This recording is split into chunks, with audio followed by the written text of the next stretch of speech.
Ya udah kan, si Mona tuh menaburkan bunga ke atas badannya Pak Mazlan ini.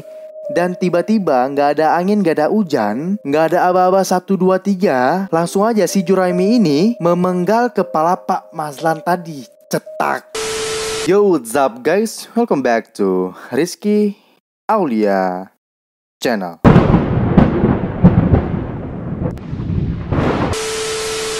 Jadi hari ini kita akan membahas sebuah kasus pembunuhan tersadis yang pernah terjadi di negara Malaysia. Nama Mona Fandey mungkin akan terasa asing bagi warga negara Indonesia. Tetapi jika kita menanyakannya kepada warga negara Malaysia, pasti nama tersebut sudah tidak asing lagi. Ya, Mona Fandey adalah seorang mantan penyanyi profesional dari Malaysia yang beralih profesi menjadi seorang dukun dan melakukan aksi pembunuhan yang sangat sadis. Sebelum kita ke videonya, jangan lupa kalian klik dulu tombol subscribe dan jangan lupa nyalakan lonceng notifikasinya biar kalian gak ketinggalan video-video terbaru yang ada di channel gua. Dan subscribe dari kalian itu sangat penting bagi gua biar gua bisa lebih semangat lagi untuk membuat konten-konten selanjutnya. Tanpa berlama-lama lagi, langsung aja kita bahas. Ini dia kisahnya.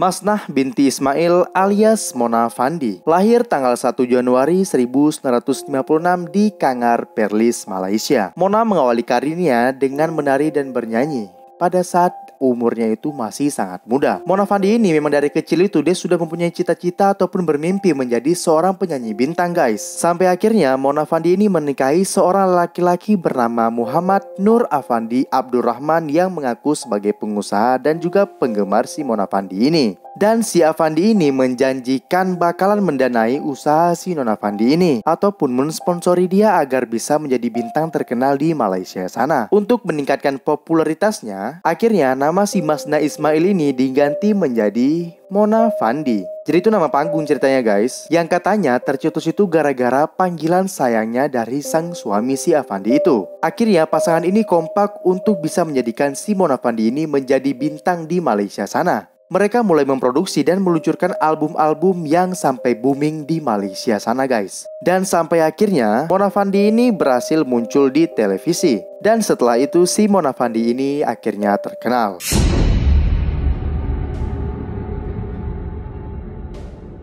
Sayangnya setelah bertahun-tahun, karir musiknya Mona Fandey ini mulai meredup ataupun kalah saing dengan artis-artis lainnya. Hal tersebut juga seiring dengan berdatangnya artis-artis pendatang baru yang lebih muda dan juga bertalenta daripada si Mona Fandey tadi. Karena si Mona Fandey ini udah nggak laku lagi, tiba-tiba dia memutuskan untuk banting setir nih guys. Dia banting setir dari seorang penyanyi menjadi seorang paranormal ataupun menjadi seorang dukun. Dan si Mona Fandey ini membuka praktik ilmu hitam. Tapi untuk bisa menjadi seorang paranormal atau menjadi dukun seperti itu, si Mona Fandey ini mulai mencari-cari ilmu dan juga belajar menjadi seorang dukun itu seperti apa. Dan kabarnya si Mona Fandey ini belajar dukun itu sampai ke Indonesia juga guys. Dan yang lebih parahnya lagi, sang suami yaitu si Afandi ini mendukung kalau si Mona Fandey ini bakalan menjadi seorang dukun guys. Bukan yang melarang, malah suaminya ini mendukung si Mona Fandey ini menjadi seorang dukun. Ya mau gimana lagi guys, soalnya si Mona Fandey ini udah kalah saing dengan artis-artis lainnya. Ya udah didukunglah si Mona Fandey ini menjadi dukun. Setelah dia fokus mendalami ilmu-ilmu dukun dan setelah dia mendapati ilmu itu di mana-mana, akhirnya dia memutuskan untuk balik ke Malaysia dan membuka praktik di tempat asalnya. Dan setelah dia membuka praktik dukun di Malaysia guys, klien-kliennya yang datang itu juga bukan orang-orang sembarangan guys. Yang datang ke tempat praktiknya itu guys, malahan artis-artis dan juga pejabat-pejabat. Mereka datang untuk meminta bantuan untuk tetap laris, untuk mendapatkan jabatan dan lain-lain. Pokoknya mereka datang itu untuk mendapatkan popularitas mereka ke si Mona Fandey ini.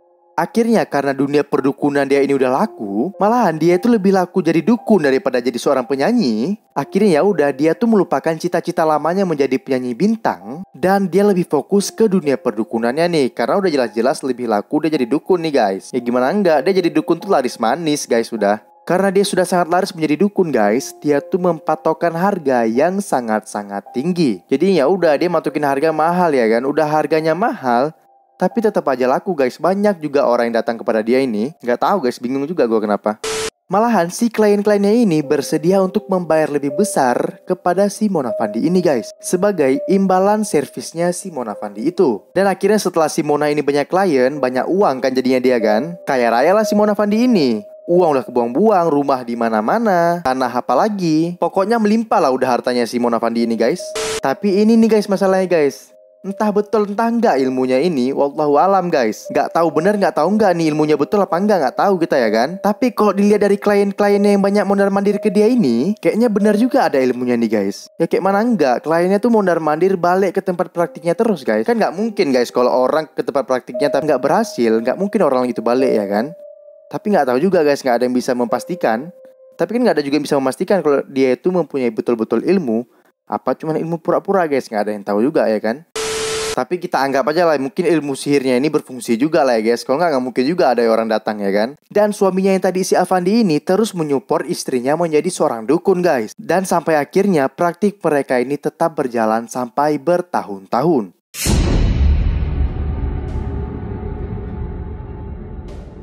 Nah, pada tahun 1963, si Mona Fandey ini dan suaminya didatangi oleh seorang politikus. Politikus ini bernama Mazlan Idris. Beliau ini merupakan salah satu anggota Dewan Pahang guys. Dan juga si Mazlan ini merupakan seorang politisi yang sangat terkenal pada masa itu. Jadi si Mazlan ini pada masa itu dia sangat naik-naik daunnya guys kalau bisa dikatakan. Nah pada saat itu ternyata beliau ini berupaya untuk meraih kedudukan ketua menteri di sana guys. Dan beliau ini menginginkan si Mona Fandey ini membantu dirinya. Nah akhirnya ya udah mereka berdua ini diskusi. Aku mau kayak gini, mau kayak gini, mau kayak gini. Bisa nggak kau bantu aku, kata Pak Mazlan. Kayak gitulah ya guys ya kan. Nah akhirnya si Mona Fandey ini mengokekan persetujuan itu ya kan. Kata si Mona ya udah ya kan, bersedia aku pak. Si Mona Fandey ini berjanji bisa mengabulkan permintaan si Mazlan Idris dengan menjanjikan memberikan dia itu sebuah jimat. Dan jimat ini tadi terdiri dari tongkat dan juga songkok guys, yang konon katanya pernah dimiliki oleh mantan presiden kita yaitu Bapak Soekarno. Dan katanya jimat itu bisa membuat dia nggak bisa dikalahkan gitu guys. Ya udah ya kan, percayalah si Pak Mazlan ini. Dan di sini kan Pak Mazlan itu tahu kalau si Mona Fandey ini memberikan patokan harga yang sangat mahal.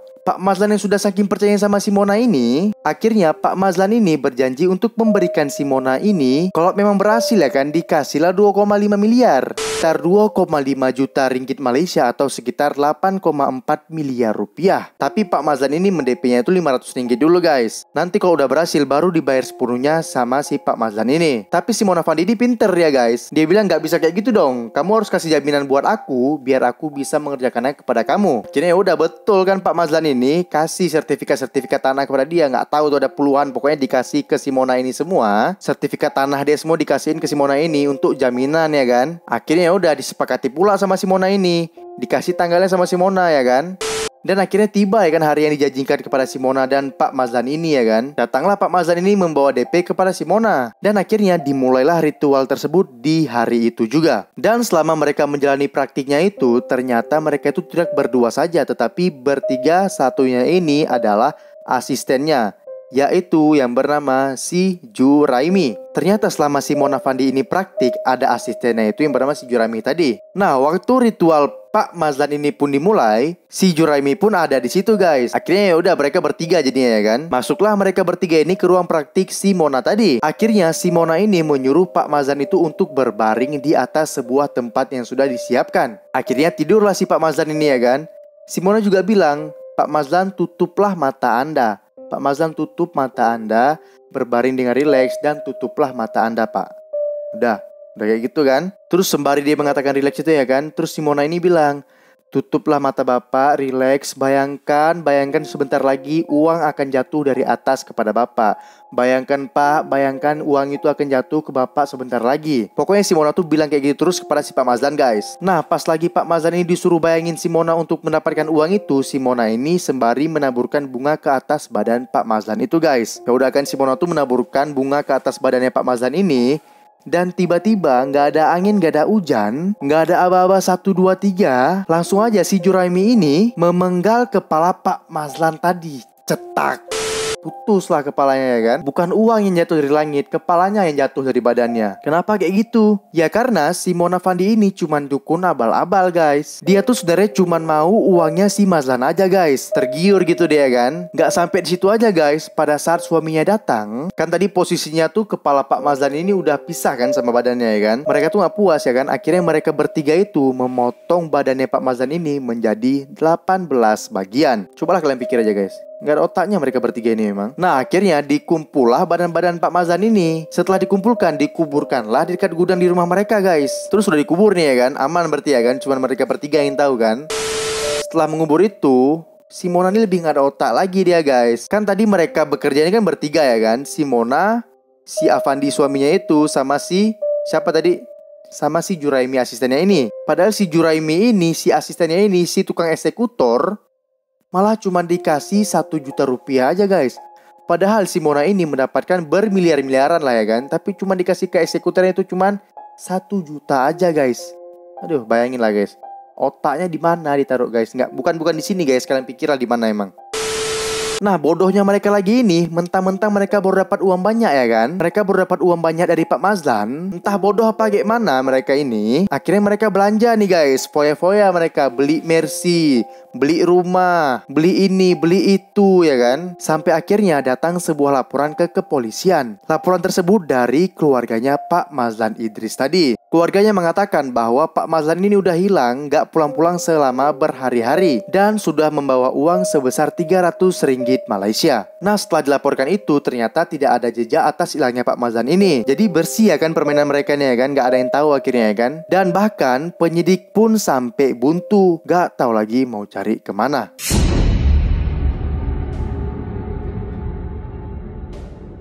Tapi mau disembunyikan kayak gimana pun ya kan, biarpun bangke ditanam sedalam-dalamnya, pasti ujung-ujungnya akan kecium juga guys. Beberapa hari setelah peristiwa tersebut, tiba-tiba si Juraimi asistennya si Mona tadi ditangkap oleh kepolisian. Tapi si Juraimi ini ditangkap bukan gara-gara kasus pembunuhan guys. Malah si Juraimi ini ditangkap karena dia itu memakai narkoba. Ya udah digerebek nih kan si Juraimi di rumahnya kan. Digerebek pas dia lagi makan narkoba nih. Ketahuan ada kan, apes deh kan, ketahuan kalau dia tuh lagi makan narkoba. Nah yang lebih herannya lagi, pada saat si Juraimi ini digerebek, kan posisinya itu dia pakai narkoba nih kan, mabuk dia kan. Akhirnya dia ngomong sesuatu kepada polisi tersebut. Tahu lah ya kan kalau orang pakai narkoba kan mabuk kan. Akhirnya ya udahlah apapun dibilang sama dia ya kan. Keceplosan lah dia di situ ya kan, namanya juga orang mabuk ya kan. Ya, akhirnya dia bilang lah kayak gitu. Akhirnya tiba-tiba dia ngomong aja gitu, aku udah bunuh Pak Mazlan. Dia bilang kayak gitu ya kan. Lah akhirnya polisi kaget kan, di situ kan pasti polisi kaget ya kan. Lah kok bisa? Terus dia bilang, ya iyalah kan aku kan asistennya si Mona. Mampus lah dia di situ ya kan. Akhirnya setelah si Juraimi ini keceplosan, ditangkaplah mereka bertiga itu guys. Akhirnya si Mona Fandey ini ditangkap di rumahnya. Gak bisa ngelak lagi deh ya kan. Kayak mana mau ngelak si Juraimi tadi udah jujur ke polisi semuanya. Dan si Juraimi ini juga bilang di mana letak mayat Pak Mazlan ini dikubur.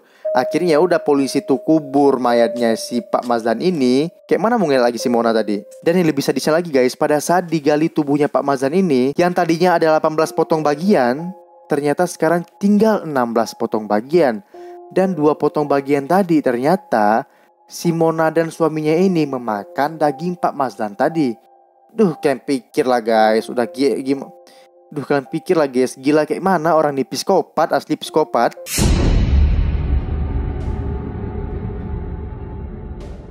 Nah pada akhirnya pada tahun 1965 Mona Fandey, Afandi dan juga si asistennya si Juraimi tadi muncul di depan hadapan hakim. Mereka bertiga dinyatakan bersalah dan dihukum mati oleh sang hakim. Tetapi sepanjang persidangan tadi ini guys, si Mona ini lebih gak ada otaknya lagi guys. Bukannya menunjukin rasa bersalahnya dia nih guys, malah dia itu senyum-senyum ke depan kamera guys. Dia buka giginya selebar-lebarnya tuh kan, dibuka gini sama dia. Malah dia tuh kayak lebih pingin disorot sama kamera gitu loh guys. Dia tuh malah pakai baju yang mencolok biar dapat eye catching di kamera gitu. Malah dia tuh tebar pesona ke kamera gitu. Gak ada rasa bersalahnya sama sekali. Gak ada rasa bersalah dia, gak ada malu kayak tutup-tutup muka ke kamera gitu ya kan. Gak ada guys, senyum-senyum dia. tebar pesona pula dia gitu. Dan sampai di salah satu foto guys, dia berpose pula guys. Gak ada otaknya dia itu memang. Nah, karena dia sudah melewati salah satu pembunuhan tersadis di Malaysia ini, akhirnya si Mona Fandey ini benar-benar bisa mendapatkan apa yang selama ini diinginkannya guys, yaitu sebuah ketenaran. Secara gitu ya kan, siapa yang gak kenal sama dia sekarang? Tapi bukan tenar gara-gara dia itu terkenal gara-gara penyanyi, tapi dia itu tenar gara-gara menjadi seorang psikopat.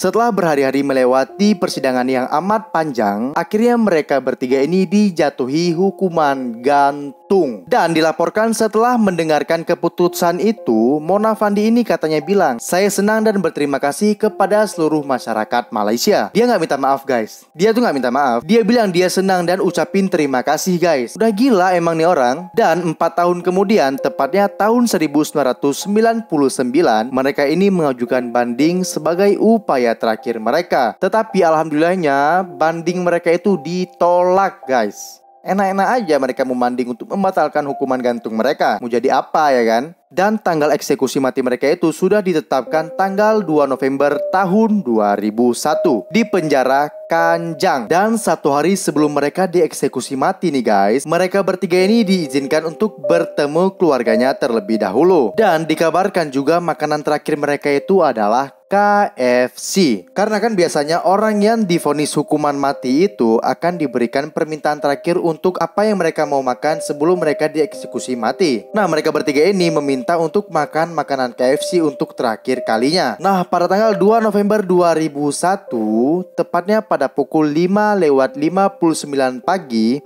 Mona Fandey, Afandi, dan juga Juraimi digantung di tiang gantung dan secara resmi mengakhiri persidangan pembunuhan yang paling mencengkam sepanjang sejarah negara Malaysia guys. Dan ternyata ada cerita yang lebih menyeramkan guys. Pada saat mau dieksekusi mati nih, kan para terpidana mati ini dimintakan kata-kata terakhir mereka guys. Pokoknya dimintakan kata-kata terakhir gitu ya kan. Dan kalian tahu apa yang dikatakan oleh si Mona Fandey ini untuk kata-kata terakhirnya? Gak panjang-panjang kok guys. Dia cuma kasih 3 kata aja guys. Kalian tahu apa? Dia mengatakan, "Aku takkan mati." Padahal apa guys, ujung-ujungnya dia mati juga ya kan. Emangnya dia Tuhan gak bisa mati. Nah, akhirnya setelah mereka meninggal semuanya, barang-barang, rumah, dan lain-lain semuanya tuh diamankan oleh kepolisian, termasuk rumah si Mona Fandey ini. Dan ternyata orang-orang mengatakan rumah si Mona Fandey ini sampai sekarang itu sangat menyeramkan.